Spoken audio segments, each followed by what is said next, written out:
Now we don't want to either compare it with them, nor we don't want to talk about what others are doing.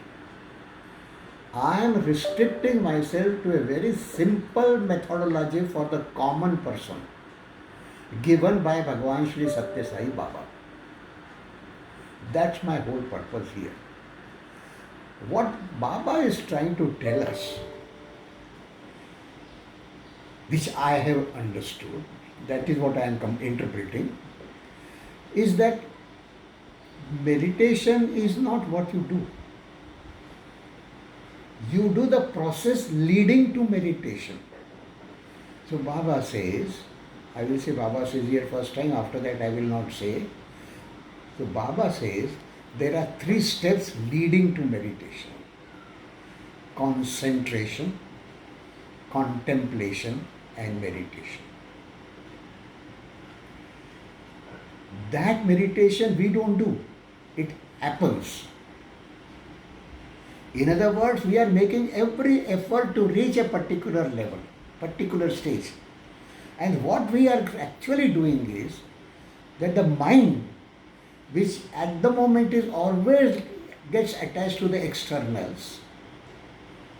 That's how the mamatva comes, that's how the attachment comes, that's where the frustrations come and the anger comes and delight comes, everything there. That mind has to be gradually withdrawn from the externals and attempt its focus to go inwards and inwards and inwards within ourselves. Which means, in other words, that the external is a cacophony. All types of sounds, all types of desire, the mind is getting disturbed and other things and so on. This is what normally a person would prefer, obviously, and therefore it is called the prayers way. What we have to do is withdraw ourselves from the prayers way and go into the Shreyas way that one should be doing. And when we withdraw out of our senses, once we withdraw with the ears, you don't hear anything. You withdraw with the skin, so you are not aware of any sensitive sensations around the skin and body and so on. You withdraw ourselves in terms of smell. In fact, all the 5 senses, we withdraw ourselves and therefore acquire first a silence at the physical level. And now the second step of it comes here. Now, how do we do that? The methodology is through concentrating first on some object, some word, something. Now, in the case of Baba, in our case, we say that we concentrate on the Jyoti. The Jyoti is the one to be concentrated. There is a spiritual meaning attached to that, and there is a physical meaning attached to that. Maybe in the beginning it is the physical meaning, you see the Jyoti in front of us and we concentrate our eyes on it and try to see that the others don't get disturbed, close the ear or find a place which is silent and these things like that. I will not go into detail right now here. Okay. But the point is, having closed that, now you go on concentrating through the eyes. Gradually, when you look at things, and we are used to it, we know that when you look at it many times over, we gradually get attached to that, and therefore even if you close your eyes, you can see that. Just like I right now can close my eyes and see you sitting in front of me because I have been looking at you. In a similar way, if I look at the flame and practice it regularly looking at it, then when you close your eyes, we will be able to see the flame within ourselves. That within ourselves is actually leading to what Swami calls contemplation, manan, chintan. So when we contemplate upon something over and over again, we gradually get it within ourselves. Now please understand that we are taking only a sort of a reflection or a symbolism of the Jyoti within us. The actual Jyoti is not going. That is at a physical level. But this symbolism is very important. Initially, it looks like a symbolism. But in due course of time, the mind, if through all the sadhana becomes purer and purer and purer, becomes transparent, then the moment we think of an external object going within ourselves, it reaches the inner reflective thing which we have got there, and therefore the job of bringing the jyoti inside has been achieved. This is the first step through concentration. Baba said, in fact, somewhere I think he has said, you can find out from there, that half of education is concentration only. So half of the job is to, because concentration is most difficult because of this monkey mind. You can go and explain many things around there, how you get attached, how things happen there, how the mind jumps from one to the other and so on. All this is understood and known to people and so on. And it find that, look, I cannot concentrate.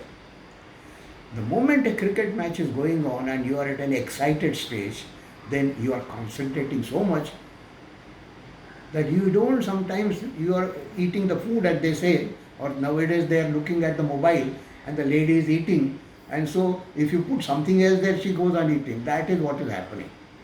You can show that that's what is happens to concentrate. Baba says concentration normally is possible easily. For example, I am reading a newspaper. Everybody does that. To read the newspaper like that every morning, I have to have my hands steady. If my hands are like that, how can I concentrate on that? But I do, regularly I do. So that means it is possible for me to have my hands steady. Then my eyes have to be there, focused on the letters and so on. No, I can see the lettering very easily. But that is not sufficient, because the letters are only a blank ink, unless it makes sense to you. So whatever our learning in the past is there, that we make use of it and try to make a sense of what the lettering is, what the sentences are saying. In other words, the third thing is the mind also is there. If the mind is not there, mind is at the cricket match, I will not be able to read my books, which happens with many children. Because the cricket match is going on there, what is the cricket match? Here, sit down and concentrate upon it. So the point is that it is not that difficult. But to maintain that concentration over a period of time, so that that ultimately gets reflected within my mind, inner mind, okay, is not so easy. But even that can be achieved with practice. The more the pure the mind becomes, the more it will happen. So all the methodologies of sadhana, not just the meditation, but also prayer, also good music, also certain activities, value-based and so on, and reading and so on, will help us to bring out the purity within the mind, so that this first stage is achieved through concentration, and you go on to the next stage, which is contemplation. This is the whole thing. And then after that, having done this exercise of contemplation, how the jyoti goes here and there and so on, which we will work out as a practical demo later on.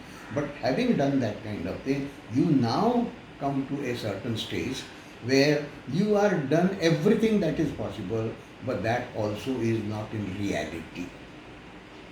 It is fake.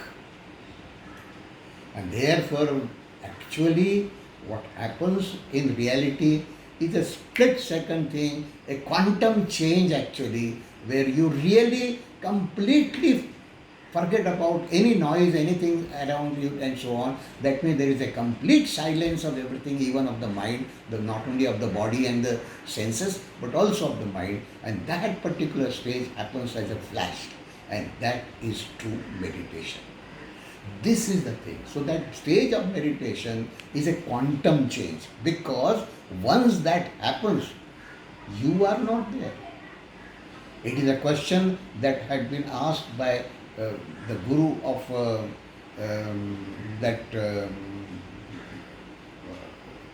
queen of Rajasthan, Meera. He asked Meera, who is there? So Meera says, Meera, मैं, Meera. And the Guru says very simply, and this is the real knowledge that we need to have. He says, यदि मैं हूँ तो मीरा नहीं, मीरा है तो मैं नहीं. The point is you have to forget your Meera. Because Meera is an external name given to your body. What you are is I, and I is divine, and that is exactly the where you have reached at the particular time of meditation. So meditation ultimately is reaching that particular stage, that particular uh, inner source which is there, which is the divine sitting there in front, sitting there within. That is meditation. Now, when this clip is shown,